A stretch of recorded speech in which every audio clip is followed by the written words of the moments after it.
Good morning. My name is Lorianne Kempton. I'm the Assistant Secretary to the Cabinet for Communications at the Privy Council Office. Today I'm joined by Alan Sutherland, Assistant Secretary to the Cabinet for Machinery of Government and Democratic Institutions at the Privy Council Office, Vanessa Lloyd, Chair of the Security and Intelligence Threats to Election Task Force, Bridget Walsh, Associate Head, Canadian Centre for Cybersecurity, part of the Communications Security Establishment Canada, Larissa Galadza, Director General, Cyber, Critical Technology and Democratic Resilience Bureau at Global Affairs Canada. Les personnes suivantes se joignent à nous virtuellement. Greg O'Hayan, Directeur Général, Police fédérale, Renseignement de sécurité de la Gendarmerie royale du Canada, et Anam Alvi, Dirigeant exécutif, Direction des opérations, Service canadien du renseignement de sécurité. I would like to acknowledge that I am speaking to you from the traditional unceded territory of the Algonquin Anishinaabe people. Quelques participants se joignent à nous virtuellement et chacun d'entre nous se trouve sur des terres habitées par des peuples autochtones depuis des temps immémoriaux. Je vous invite à prendre quelques instants pour reconnaître l'importance des terres sur lesquelles vous vivez. Last week, we outlined the threat landscape and explained the measures that the Government of Canada is taking to protect the 45th general election from foreign interference. Aujourd'hui, en plus d'examiner les nouvelles informations depuis la semaine dernière, nous discuterons de la menace de répression transnationale.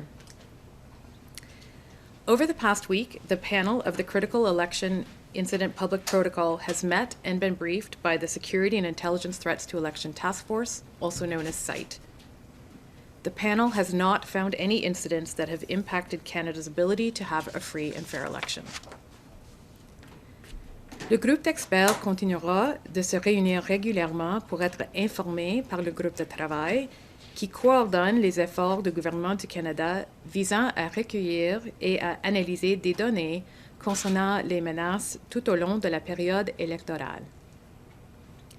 One concerning trend is the intensification and rise in threats of violence and intimidation directed at Canadian public figures. Les candidats aux élections et titulaires d'une charge publique ne devraient pas être dissuadés d'exercer leurs droits démocratiques en raison de menaces réelles et perçues à leur sécurité personnelle. That is why the Government of Canada has introduced the Candidate Security Program. This program provides an additional layer of security through unarmed private sector security services to candidates who feel intimidated or threatened. It is in Canada's vital national interest that Canadians running for elected office feel safe. This new program will complement other measures to keep candidates safe, such as the SITE task force briefings to security-cleared representatives of political parties represented in the House of Commons, one of which occurred last week, and the CSE hotline for candidates. Pour obtenir de plus amples renseignements, les candidats peuvent consulter la page web d'institutions démocratiques. As part of its mandate, another area the SITE task force continues to monitor is transnational repression. In the report on the public inquiry into foreign interference, the Honourable Justice Hogue issued a call to action on transnational repression. She noted her concern over what she had heard during the inquiry and observed that transnational repression seems to be on the rise as the world continues to change rapidly. La répression transnationale est une forme particulièrement grave d'ingérence étrangère. Des gouvernements étrangers utilisent diverses tactiques pour cibler des membres de communautés ethniques, religieuses et culturelles, des défenseurs des droits de la personne, des dissidents politiques, des militants, des étudiants, des universitaires et des journalistes. Their goal is to advance foreign interests and silence criticism and dissent. The strength of Canadian society is for all of its citizens to be able to freely and safely participate in our democratic processes. Les efforts manifestes, clandestins et parfois violents visant à miner la liberté des Canadiens ne peuvent rester sans réponse. Internationally, Canada is working with our partners and allies to address this pressing global threat. As part of Canada's 2025 presidency, G7 members will come together to discuss a coordinated response to countering transnational repression. Here at home, we are taking a whole-of-society approach. Canada's security and intelligence organizations are at the front line of efforts to detect and counter this threat. Nous travaillons à informer le public et à soutenir les communautés qui sont la cible de ces activités malveillantes. To all Canadians, if someone pressures you or threatens you to vote in a certain way, please remember two things. First, your vote is secret and secure. They will not be able to find out who you vote for. And second, it is an offense to threaten someone so that they change their vote. Si vous recevez ce genre de menaces ou faites l'objet d'une forme quelconque de répression transnationale, sachez que des mesures de soutien ont été mises en place pour vous aider. As soon as it is safe, write down details about the situation, such as the person, location, and the event. You can report incidents to local police in your area. You can also contact the RCMP National Security Information Network to report non-immediate threats. Vous pouvez obtenir de plus amples renseignements sur la page web d'Élections Canada. As I mentioned last week, the panel has a high threshold for intervention. As well, the panel does not monitor individual opinions or perspectives or perceived or public influence. Cependant, il demeure important d'examiner les développements dans l'environnement de l'information parce qu'un public informé et résilient constitue le meilleur moyen de lutter contre la désinformation. We are aware of fake news articles and online ads with sensational headlines about Canadian elections that are being linked to websites promoting financial fraud schemes. These fake news articles are being seen on several social media sites. Nous souhaitons rappeler aux Canadiens l'importance de se montrer vigilants et d'assurer leur cybersécurité lorsqu'ils consultent des contenus en ligne, y compris des informations relatives aux élections. Cybercriminals have become experts at leveraging timely events and using sophisticated techniques to trick people into sharing personal or financial information. This can lead to incidents like phishing scams. The best way for Canadians to protect themselves is to learn how to spot disinformation and scams like phishing. Le site web d'Institutions démocratiques du gouvernement du Canada propose plusieurs conseils et astuces pour repérer ce type de désinformation. Canadians can also get information and practical advice on how to avoid falling victim to these attempts on CSE's Get Cyber Safe website. Les Canadiens peuvent être assurés que nous avons mis en place des mécanismes efficaces pour détecter, prévenir, contrer et perturber l'ingérence étrangère. The panel will continue to meet regularly to be briefed by site. This will be done at least once a week or more often as required. We will continue to safeguard the integrity of this election for all Canadians. Nous continuerons également de communiquer de l'information à jour aux médias. Thanks to the efforts of civil society groups, the media, academia, and government departments and agencies, Canadians understand the threats posed by foreign interference to our democratic institutions and processes. I would now like to pass the floor to my colleague Larissa Galadza, who will provide further information on digital transnational repression. Merci. Thank you, Lorianne. My name is Larissa Galadza, and I am the Director General for Cyber Critical Technology and Democratic Resilience at Global Affairs Canada. One of my responsibilities is overseeing Rapid Response Mechanism Canada, or RRM Canada, which is Global Affairs representative on the Security and Intelligence Threat to Elections Task Force. RRM Canada was established in 2018 as part of Canada's G7 presidency at the time to counter foreign threats to democracies. This includes digital transnational depression, and I'll be talking to you about that today. The RRM's data analysts use open source data and research methods to monitor the global digital information ecosystem for foreign-backed information operations. Let me first describe transnational repression, or TNR, before moving on to its digital form.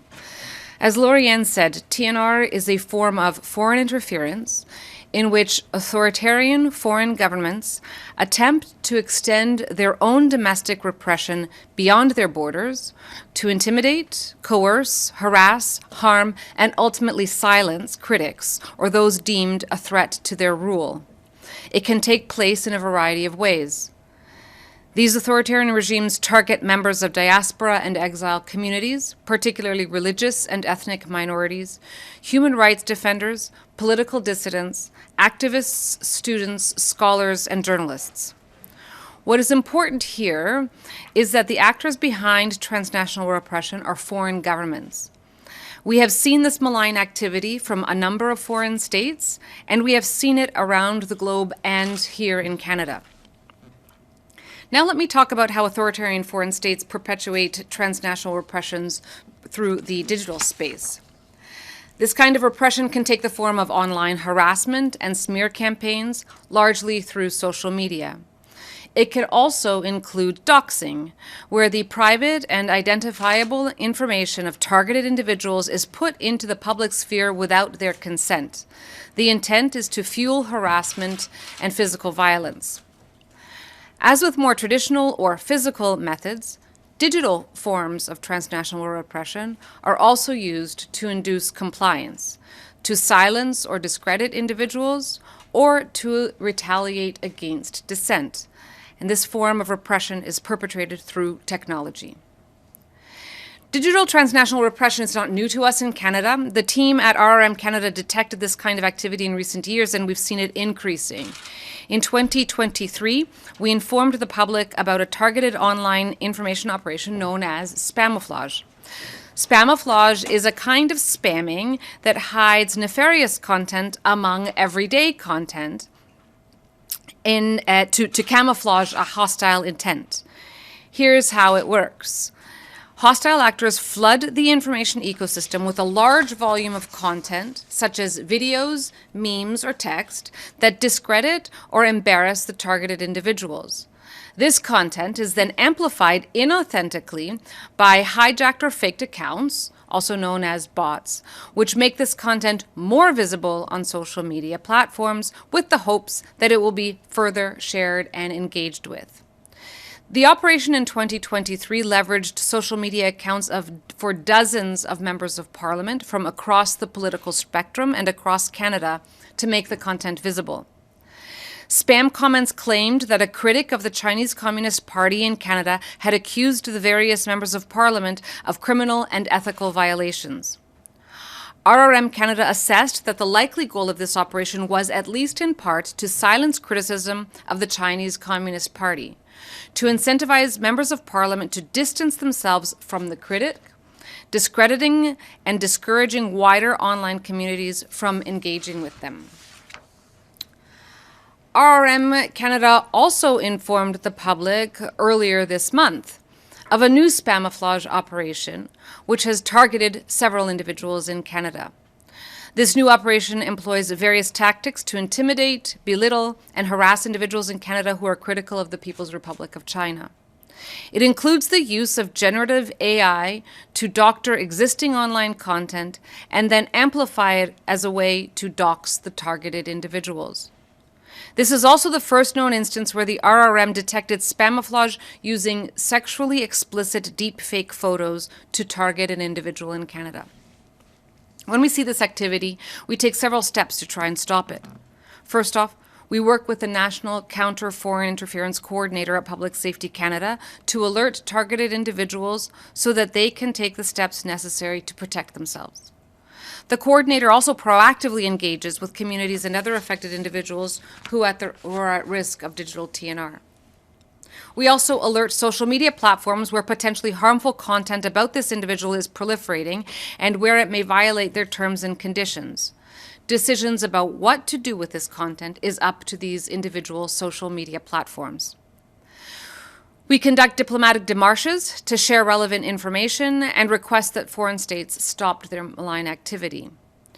We may also engage other site members as needed, including law enforcement, to take appropriate action. And, of course, we continue to monitor incidents to understand how they are evolving in real time so that we can evolve our response. There are also steps that Canadians who feel they are vulnerable to digital TNR can take to protect themselves. First, they can do things to protect themselves online. Use strong and unique passwords. Carefully examine emails or text messages and think twice before opening an attachment or clicking on a link. avoid using public Wi-Fi networks or Bluetooth, and avoid oversharing personal information online. Second, anyone in Canada who feels they are being targeted can go to police or to CSIS, say they believe the activity against them is transnational repression, and share the information they have. And of course, if someone is in immediate danger, they should call 911. RRM Canada is committed to protecting the integrity of these elections for Canadians and to keeping Canadians informed. Okay, we will pass on to the question period. I'll start in the room. A reminder for those on Zoom, please use the raise hand function if you have a question. I will start with Emily Hawes from the Globe and Mail. Hi, thank you for taking your questions. I was just wondering, the social media companies had reached out to Elections Canada, had written back these letters saying, kind of outlining their policies for the election, including their content kind of moderation policies around the election integrity and things like community notes for X. What do you make of the responses of those letters? And do you think, they are doing enough to guard against, foreign interference and mis and disinformation? Maybe I'll turn to you on that one. Yeah, so not being specifically familiar with the letters that you just outlined, it's very true that the social media platforms have an ongoing relationship with Elections Canada that focuses on issues related to the administration of the election.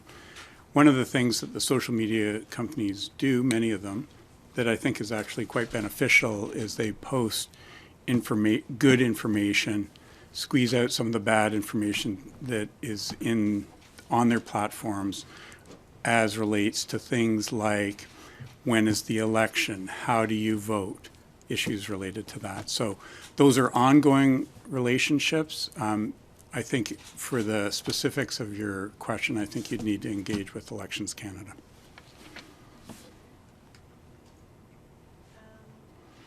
And the Liberals are, calls are mounting for them to drop a Liberal candidate who said that a conservative candidate who, the idea of, he said he was joking, and that the conservative candidate should be turned into the Chinese consulate. He's a Hong Kong dissident. What do you make of this controversy, and do you consider it, for example, transnational repression? So we're aware of the comments made, and I would say the comments don't fall under the mandate of the panel. The bounty against the other person is an example of transnational repression. The panel and site are monitoring as it relates to the bounty. I will note that the Minister of Foreign Affairs in December 2024 issued a statement deploring Hong Kong's decision to place bounties on the heads of democratic activists, including 2 Canadians, and GAC remains in touch with the 2 Canadians to provide them updates and offer support. We'll go on to Christopher Nardi from the National Post. So I just want to kind of piggyback on that. Have you seen efforts, or have you detected efforts from the PRC or their networks to try to coerce the 2 individuals who had bounties put on them, or even online campaigns, anything to try to either discredit them or bring them back to the PRC? Maybe I'll look to Marissa and Vanessa. What we saw was the content that was the news of the bounty was sort of re-upped, but we're just watching the open space for anything related to that. So that alone, I think, is a form of coercion. Spreading again the information about the bounty is precisely how malign foreign states seek to silence, harass, and coerce. So just to be clear on that point, are you seeing an effort to re-up that information coming from what appears to be a state-sponsored network? I just want to clarify. I'll ask another. Let me get back to you with the answer on that, exactly where we're seeing it from. And then otherwise, so very early, Ms. Kempton, anyone can answer this, you talked about growing threats against politicians, but I wanted to kind of circumscribe that in terms of time. Have you seen that since the beginning of the election, and of maybe all the phenomenon that you've mentioned, intensification of threats, you've mentioned disinformation, AI manipulation, et cetera, et cetera. What have you seen in particular, maybe possibly sharpen or increase since, I'm forgetting the date, but day one of the election? I don't know that we have seen things particularly sharpen since day one of the election. I do think we have seen, certainly over time, the last several months, the last year, I mean, disinformation remains on the rise continually in all aspects of society.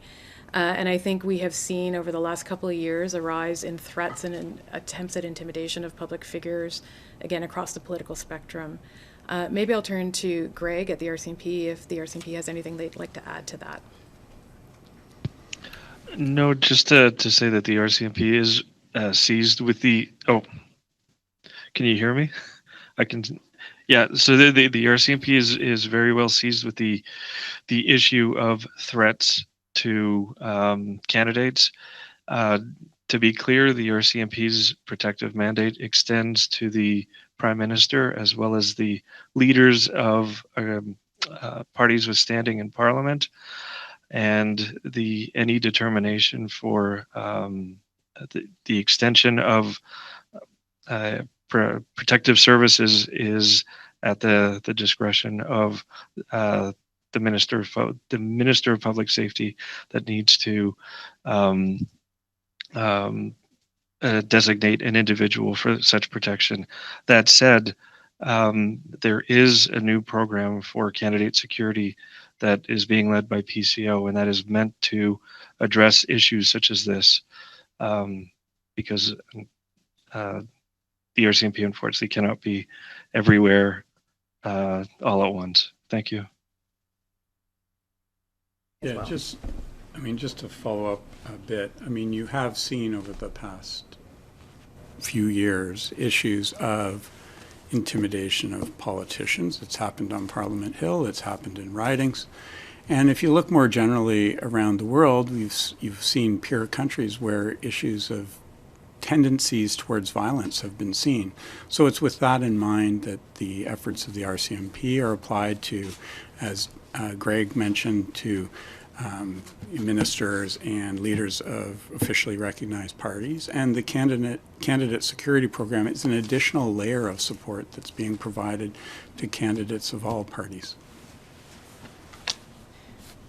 David Thurton from CBC. Good morning, folks. I guess I just wanted to come back to the issue involving Paul Chang. Ms. Kempton, you said that it's not in your purview, but is CITE at least concerned by those comments? And what do candidates do who face similar threats, whether serious or jokingly? What should candidates do if they're in a similar situation where they're being threatened in a similar way? So are you concerned at the very least, and what should candidates do if they're in that similar situation? So I would say CITE is concerned about the bounty placed by Hong Kong on Mr. Tay. We are aware of the comments, as I said. In terms of what candidates should do, they should contact police of local jurisdiction in the immediate. They are also able to contact CITE and the RCMP if they have other concerns, and we will look at it from there. Vanessa, I don't know if there's anything you wanted to add to that. I think that's very well said. Thank you. And the candidate who received that threat, Joe Tay, says he fears for his safety. Is the RCMP or any other agency reaching out to contact him? Greg, would you like to respond to that? I'd have to get back to you specifically on whether the RCMP has reached out to Mr. Tay. But to reiterate what Johann said, if candidates feel under threat, either immediate or not, I would encourage them to reach out to their police of jurisdiction, as well as the Canadian Security Intelligence Service, so that we can have a combined response to the real and perceived threats that they are feeling. Jim Bronskill from the Canadian Press. I'm wondering if you could tell us a little bit more about the candidate security program, when it was introduced and what it entails. Happy to. The Candidate Security Program is a new program that's been developed this year to help support candidates of all parties, both recognized and not recognized, if they feel a threat to their safety. It's intended to provide support for such things like campaign events and also should they feel a personal threat. It should be noted that it's part of a layered approach. I mean, Greg quite correctly noted that if a candidate feels their safety is threatened, reaching out to the police of local jurisdiction should be part of what they do. In addition to that, Elections Canada provides support for things like security alarms in constituency offices. And so what this does is it's just an extra layer of support in addition to, as Greg mentioned before, existing supports directly for, party leaders and ministers. And maybe if I can interject as well too, beyond the sort of physical nature of the threat that candidates may experience, we also recognize that there can be an online component to this as well. So it's one of the reasons that within the Cyber Center at CSC, we have a hotline available that candidates can contact 24/7 should they experience any cyber threats online. The Prime Minister indicated today he had recently received a national security briefing in the last day or so, which is perhaps not surprising. I'm wondering if, to what extent you can talk about this, or whether it's within your ambit, whether the opposition leaders have been receiving similar briefings during the electoral writ period. Well, I can speak to a portion of it, which is that last week political parties received a security briefing of the threats at the classified level. These are the cleared party representatives of each of the parties. So that briefing took place late last week. Okay, I'm looking here at Zoom. I don't see any raised hands. Another chance if anyone has a question. Okay.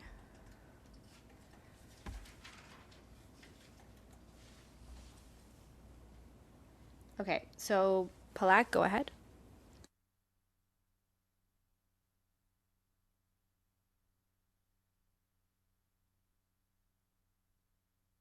Hi, can you hear me okay?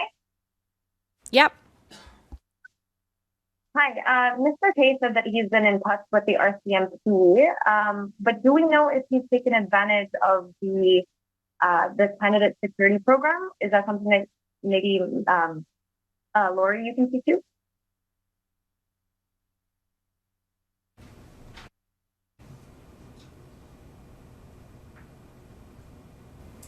Did you have a follow-up? Yeah, can you hear me okay? Yep. Yeah, my question was whether or not Mr. Tay, he says that he's been in touch with the RCMP, but do we know whether he's taking advantage of the candidate security program? I think this might be a question for Ms. Kempton. Thank you for the question. No, I am not aware. I don't know if he has taken advantage of the program. We'll have to come back to you. Okay, I don't see any other questions. Just as a follow-up. Oh, sorry, go ahead. Do you have a follow-up, Palak? Yeah, thanks, Nadeed. Just can you clarify, is this the candidate security program, is that under PCO or is that the one that's being offered by Elections Canada, or am I crossing my wires here? It is the candidate security program that we just spoke about is under the Privy Council office. Elections Canada also has a program for candidate security as well. Okay, I don't see any other questions on Zoom. There's one more question in the room from Christopher Nardi, if you'd like to go ahead. Arguably so many more, but before I ask the question, do you have on you more data on like the granular of this security program, like how many people rather, how many parties, or should I just put that into the. If you submit Gotcha. that question, yeah. I will not burn that.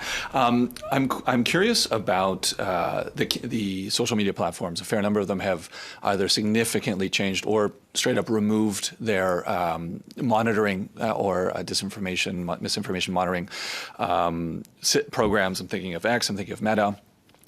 Has that impacted your ability to monitor that ecosystem? Does that concern you in terms of how quickly and efficiently palpably false information is being addressed? Maybe I'll start with Larissa and then we'll turn to Al. It hasn't affected our ability. It just makes our capacity all and what we're doing all the more important. Is there anything you want to add to that? Just to note that the Canadian Digital Media Research Networks on Friday posted their early assessment of the campaign. As you may know, they provide an assessment of the overall Canadian ecosystem, and that's one of the issues they raised.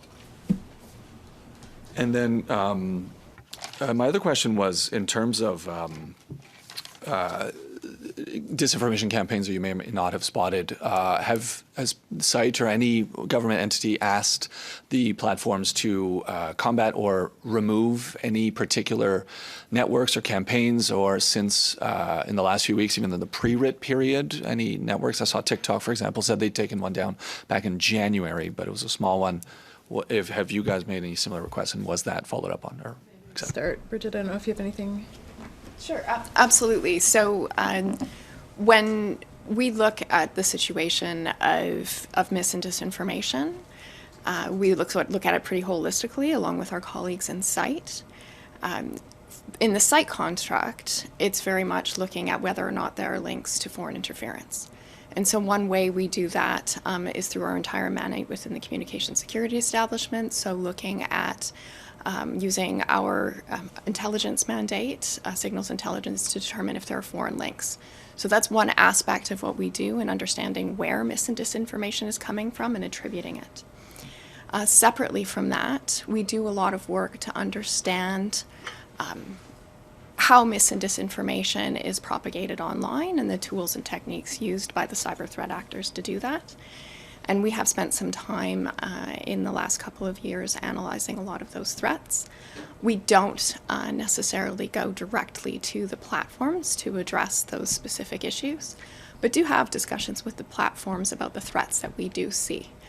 And so have shared with platforms the concerns that we have in the use of artificial intelligence techniques, for example, both to generate and promote mis and disinformation. RM Canada has a standard practice of engaging social media platforms when we have identified a foreign connection. So we've done that in relation to Spamouflage. We've done it in relation to the doxing websites we've seen. We did it in relation to the work we did with CITE during the Liberal Party of Canada leadership campaign, and we have done it in relation to this issue of the bounties. I will do a last call for questions. Oh, there's a question online from Riddhi Kachella from the Hill Times. Please go ahead.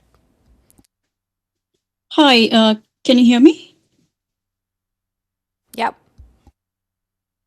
Great. You might have already answered a part of it, but I wanted to specifically ask you about TikTok, since you mentioned threats from the PRC, and in the past we've heard about, how TikTok could kind of be linked to the Chinese government and administration. Is there any concerns about content being like political content on TikTok and how it's influencing people regarding the elections? Thank you. Bridget? Maybe I'll just say, as I had just mentioned, we do look at the content of understanding what a particular mis and disinformation issue may be. So we, within this communication security establishment, don't monitor what we see online. So our colleagues, for example, at the GAC RRM, do monitor for mis and disinformation. But when it comes to particular issues of mis and disinformation and understanding who may be behind a particular campaign, we can and do use our foreign intelligence mandate to inform those connections. And I would say that we see the campaigns across all the platforms, and from the RRM perspective, we don't treat one platform any different from another, and often actually we monitor for cross-platform operations as well. Got it. Thank you. Final question, anybody? Any last call? Emily? You've talked about engaging the social media platforms. Are you satisfied with how they are dealing with your concerns? Al, would you like to go first? So we're pleased that they're engaging with us. That engagement occurs bilaterally and also in a multilateral group. So we're pleased with that part of the engagement. I think it's important to say that the Government of Canada does not provide instruction to social media platforms. Instead, what we do, and I think Brigitte mentioned it quite properly, is what's provided is a sharing of information. It's more like a clearinghouse. And what we do is we encourage them to enforce their community standards. Is there anything you'd like to add to that? No, that's exactly Vanessa? correct. Okay. Vanessa? I would, I think it's really important to remember that countering disinformation is a whole of society effort. So the questions are focused on what we're expecting social media platforms to do. But Al mentioned earlier that there are other think tanks and enterprises that are looking at this ecosystem. And I would encourage Canadians to also think of themselves as being active participants in there. So if there are concerns from various communities or individuals about information that is perceived to be disinformation, we encourage you to go to the Democratic Institution's website, look at the tools there that are prepared to help you engage with that information. And if you have your own concerns specific to the ability to proceed with this democratic process that are elections, report to the social media platforms. And if you have concerns about specific instances that could be foreign interference, please encourage you to report to site in that regard so we can continue our monitoring effectively. And maybe if I can add to that too, on that theme of encouraging resiliency and the ability to recognize and understand what may be mis and disinformation. As I mentioned before, one of the issues that we've seen in the past couple of years is the increased use of artificial intelligence, both to generate and spread mis and disinformation. We have recently published a document, Threats to Democratic Process 2025, that outlines those threats and concerns. Encourage everyone to read through the document. Understanding those threats is an important part of being resilient. Hey, Chris. I just want to come back to what Ms. Galadza said earlier. You mentioned RRM engages with the platform. You mentioned a number of examples, including not just the spamouflage, but the bounty program. When you say you've engaged with them, what does that mean? Have you asked them, for example, to take down content? As Al explained, we don't ask them to do anything other than uphold their own rules. And so when we call them, it's to share with them what we're seeing and flag that we think this might be something you want to measure up against your own policies. And they take that away and they make their own decisions. The challenge with this information, once it lives in the digital ecosystem, is that it can reemerge. It has spread in ways that we don't necessarily see until it reemerges again. So we engage those social media platforms as soon as we can, but there's no guarantee that even if they take as much action as they possibly can, that the information hasn't already spread. And that's why we will go back to them again and again. When we have something to share, we will engage the social media platforms. And I just want to underscore what my colleagues have said, that by sharing the information about how digital transnational repression, for instance, is operationalized by a hostile actor using technology, leveraging potentially even your social media accounts, we help people to identify it, and we remove its power. And that then, we hope, over time changes the calculus for the malign state actors in conducting this kind of activity in Canada and with Canadians. And have you found that social media platforms have been cooperative with, say, you go to X and say, we think this breaks your terms of use. For each of the platforms, the big four, let's say five, do they do that, or do some ignore and then others listen? How would you assess that for each? Always answer our phone calls, and they take the action as they see fit.